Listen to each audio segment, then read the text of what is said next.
and discuss the by-elections and the dynamics that we've witnessed in the past 1 week.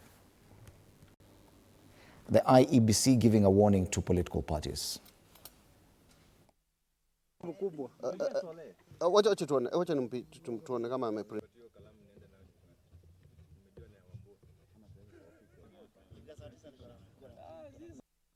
We are alarmed by the attitude the Commission has adopted towards political parties.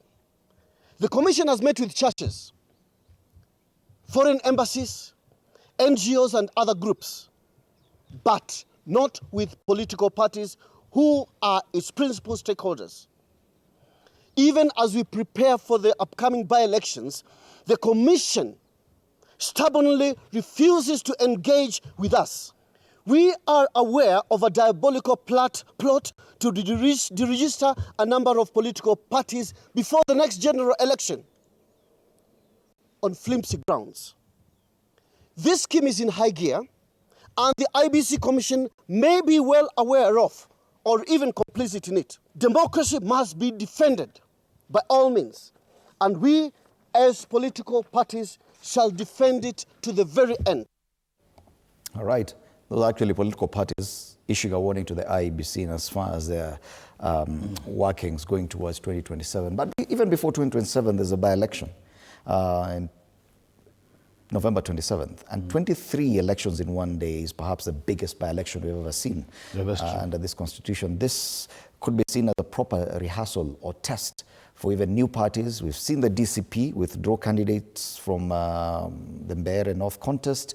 And just wondering, what does this mean? The other big one is in Malava, where all parties, probably the initial party that was there, ANC, no longer exists, and now it's UDA going into the fray. And how do you see this panning out, given that we have new parties like DCP, which would have, ideally, gone for most of the contest to just gauge itself? Maybe before I come to the issue of the political parties, just a quick one on what Odende was saying. His comments on the candidature of Honorable Likiji. You know, that's what I was saying earlier, Fred, that I think it's time we started analyzing, because Kenyans know these candidates. It's time we started analyzing them and let Kenyans talk about them freely so that whoever we get the best. Mm-hmm.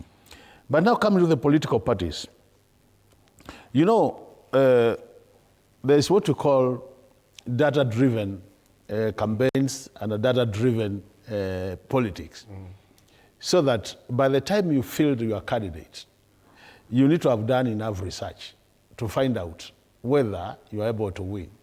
Otherwise, it doesn't make sense just go to the field campaign and you lose. Mm-hmm. So there's a lot of behind-the-scenes analysis which takes place. And I think in the spirit of the new formation, the new coalition which is being formed, there are areas where we know very well that even if you fielded a candidate, because of the local dynamics, you might not do well. And I think it's on the basis of that then DCP was able to withdraw some of the areas. And even other parties have done the same. Like in the Mumbuni by-election, the MCR by-election, you realize that our team is the only Wiper which has fielded a candidate there. The rest didn't. And this is what I'm saying, is the analysis you do before you go to the field. Mm-hmm. So, first thing is that the reason why you see parties, even the ones which are new, not fielding candidates, is because of the spirit of coalition. So that since we are saying we are working together as a new coalition, opposition coalition, then it doesn't make sense to start competing amongst ourselves. Because what we'll do, we'll divide that block called opposition block, and then you are likely to get somebody winning because of that division. What about Malava? Because now, what has happened in Malava, because Malava we have two, based on the analysis the same. You know, especially when you see we have fielded two candidates, the analysis shows very clearly that even if you field what, the opposition will be winning. So in that case, you don't have to worry because of the subdivision, because automatically, I can tell you for sure, Western is already gone. Mm-hmm. What will happen is, even if we fielded 5 people from the opposition, they will still be taking it. So I think it's based on those analysis that now we are saying that one we can allow also the party to test their ground. That because if DCP wins, or if NDAP Kenya wins, it's still our side. That will not divide the votes in any way? I don't know, from the analysis, because the analysis has been done. I can tell you, Fred, that one we are taking home early in the morning. 27, you see it. But what you have said is the issue of the 23 by-elections. And what has triggered this is because of the absence of the IEBC is what triggered this. But to me, this is the highest number we have ever had in the past as a country, 23 by-elections. And it's actually like a mini election. So depending on the outcome of this 23, it will be telling Kenyans the direction the country will be taking. So either side must put that extra gear to make sure that we win majority of them. Yes, and because whoever wins that majority, it will be a out of the 23 without even thinking how big the city is or how small it is. It will be a signal of what will be happening in 2027. Yeah, you must agree that out of the 23, parties are just looking at how many out of the 23 will my name be next to it. If UDA comes out with 14 or 15 out of the 23, they will, even if it's just MCAs, they will appear like they've won the next election. And that could actually shape the minds of Kenyans going perception, forward. Yes. Basically. Yeah, that's true, very true. It usually shapes. But one thing is also always common, like he says, data-driven. Kenyans love you a lot when you're out of power until they put you in power, and then they love the person they removed from power. And it happens a lot in most constituencies. So that is a big advantage to the united opposition, because they are starting from the point of Kenyans are definitely going to have a soft spot on the team of opposition. That is one. Number two, there is a debate. I don't know when we are going to have it, and I'm not sure whether political parties are already having it within their small groups. The 8 million Kenyans who did not vote in the 2022 general election, I think they are the game changer in this coming election, including those by-elections, because there is need to find out from a political party perspective, what were the issues of these 8 million Kenyans? And have we fixed it? Whether we are in opposition or in government, have we fixed it? Because the thinking here is, they didn't turn out to vote either for opposition or for the people who are in government. So it means they were dissatisfied by all sides. It is important for opposition to say, have we fixed what made them not to vote for either of us? Or even government should think the same way. Have we done what we needed to have done so that we attract these 8 million? Because for me, those are the people who are going to change the game in 2022, and they might want to send the signal maybe in the by-elections that are about to happen in November. All right. And yes, I'm just reminded that, yes, the IEBC voter registration exercise kicks off 29th of this month. So possibly some of this who register, if the IEBC will be able to have been done to do away with that exercise before the by-election, probably have 5 million people more. And a good chunk of them could take part in those by-elections. As we come to a close, after the break, I'll be hosting the Deputy Chief of Staff in charge of Delivery and Government Efficiency, Bona Eliud Owalo, and we're just looking at the 1,000 days of President William Ruto in office, which lapsed, I think, in June, there are 1,000 days. By now, it's 1,100 days or something like that.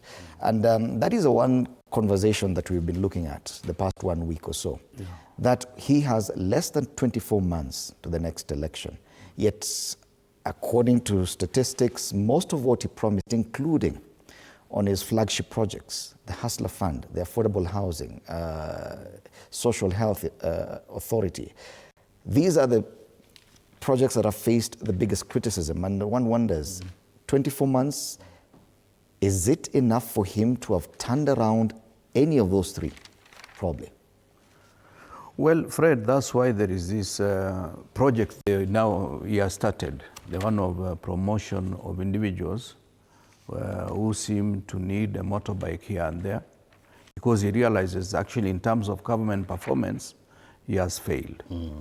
And what he should have taken, and I've always advised him, on media of course, because we don't have a chance to meet with him, is that it is not too late for him to say, Kenyans, this is what I promised.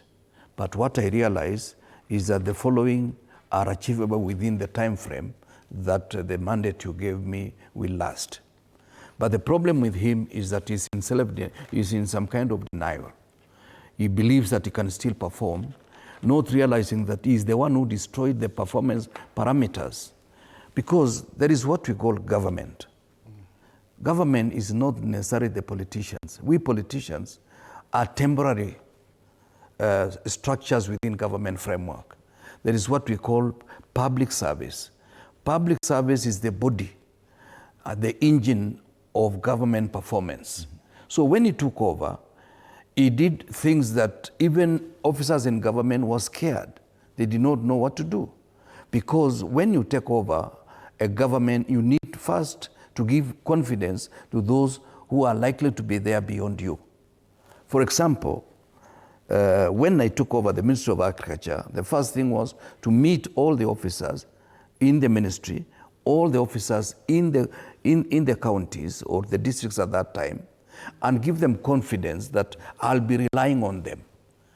And we now to structure performance parameters on what can we achieve in 90 days, what can we achieve in 1 year, what can we achieve in 5 years, and even what can we achieve in 10 years. And some of those things were achieved even when I left the ministry. But when the current president took over the reins of power, he scared everybody that he has to do everything. Because as I've said, he's a micromanager at best. And he does not believe that you know what you are doing until you tell him and he believes your story. Or you tell him the way he wants to hear. So this is the problem that he has put himself in. And therefore he disorganized his own government. After disorganizing the government, is now trying to catch up with that disorganization. Mm-hmm. So it is likely that he's not going to do much. And the verdict is there. Kenyans may either choose somebody who believes in systems or choose him again for further destruction of this country. All right. He may have hoped that in the first 5 years he'll be able to do at least one mega infrastructure project. So far, debt at 3.5 trillion shillings in the first 3 years and no tangible, no physical infrastructure project that you can point out and say this one. The Rironi-Mau Summit Road still remains a discussion. A pipe drip. And the truth of the matter is when you look at the president address the nation, he does what we call self-evaluation, where you say, I've done this, I've done this. But some of us who are evaluation experts, the best evaluation is external evaluation.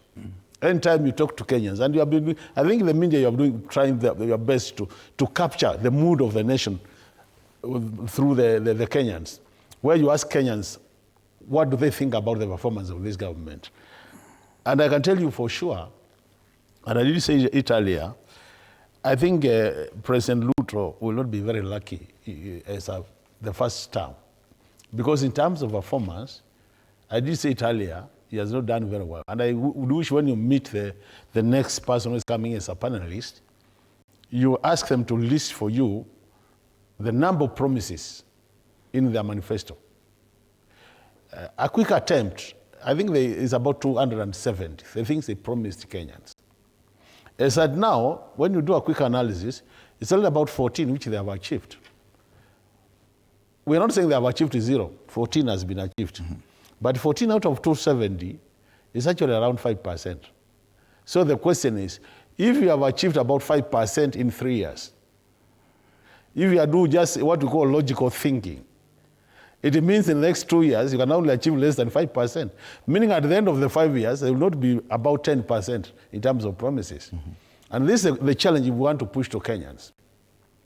In a situation where somebody has scored less than 10% or around 10%, out of expected 100%, is that somebody who is supposed to be given a second term? Or is somebody who should be told, pave the way for a better government? And I think these are the issues. So that we become more objective in analyzing this matter. But all said and done, Kenya Kwanza regime is a regime which likes a lot of promises, a lot of talk. I can see a situation where even 2027 January, they will be still promising Kenyans to achieve something. They will be saying we will still do this in the remaining 8 months. But the truth of the matter is, this government has performed below expectation. It's time they honed up. I would like to do what Honorable Kiro is saying, where you can tell Kenyans, I'm sorry, Kenyans, I promise you this. These are the challenges I faced. How I wish you give me now another term, based on the experience I've already gone through, I might be able to improve. Otherwise, this is a very good candidate to send home early in the morning. And probably the promises were predicated on the hope, or the confidence rather, that a second term is guaranteed, that no president in Kenya just comes for one term, that he will have at least 5-6 years more to do these projects. Do you think that's the thinking that William Ruto had when he was coming into the presidency? That yes, I have until 2032, no need to rush. Sure. I want to say yes, that is a thinking that not only him, but even people who supported him, politically, this is quote unquote politically, they told us, the supporters of William Ruto said Uhuru told them, yake 10, ya Ruto 10. And even when Uhuru tried to move away from that, they said, you told us, yako 10, na ya Ruto 10. So we are sticking with this. And then now, it means they voted him knowing it is 10. So right now, things have changed. But in that context, I wish things would have changed further, so that in 2027 and beyond, it is not the presidential candidate that gives us the promises so that we can vote them. It is the Kenyan people who sets the agenda of what we want the next government to do to us. And we need to understand that every election should be a standalone. It has nothing to do with if Honorable Kirwa was our president. It has nothing to do with how you are continuing. This election is a new whole thing. It's a standalone. It has nothing to do with what you have achieved and because you might have achieved, but we now need a different person. It's okay, it's democracy. Are you saying Kenyans should not judge you based on your performance if you're seeking a second term? That's what I'm saying. It should be a standalone. You see, the countries like the US, for example, when they go for their election, if this election is about gun in the hands of civilian, that is the topic. It doesn't matter how you achieved in the healthcare in the other government. This election is about removing guns from the hands of civilian who kills Americans. If this election is about economy, it is purely about economy. And if we are talking to you who is sitting on that chair as president, we are talking to you on economy. What have you done on it? So you can't begin to take us to the health, take us to education, take us to this. No, this election is about this. So I wish Kenyans would have been the one who dictates what this election is about. So if today we are saying cost of living is a problem for Kenyans, or healthcare is a problem for Kenyans, then the candidates should now be telling us how they are going to fix it. So it is not the candidates coming to tell us what they are going to do, which is health, we are going to do education. No, it is Kenyans who should come out and say, this election of 2027, to us, it is about cost of living. It is about affording health care. So if Honorable Kirwa is coming, he is telling us the how he is going to fix the health care, because it is what is important to us in this election. All right. Yeah. But what is happening is opposite. It is the politician who comes to tell us what, and sometimes most times we even fail to ask how. Right. It is the same discussion happening in Tanzania. At least they're only 2 months to less than 2 months to the election. Yeah. Yes. I think a month and a half now. In Uganda as well, at least 3-4 months to the election. The conversation is totally different. We appear to have started ours, 23 months official campaigns. I have a minute each for your final comments, Bwana Kirwa. Yeah, I just want to agree with my colleagues that this is a very trying moment for our current regime. But I think the most important thing is let's spend more time thinking how to consolidate the country, because what worries me today is not whether William Ruto will win or not. It is how are we going to carry ourselves beyond the next general election, because after 2027, Kenya must still be Kenya. All right. Bwana Makali Mulu. Yeah, Fred, you know, you've reminded us that 29th, we start again voter registration. Kenyans, now you have the opportunity to arm yourself with a secret weapon to change this government. Anything else we say is just talk. The real game is now in the voter's card.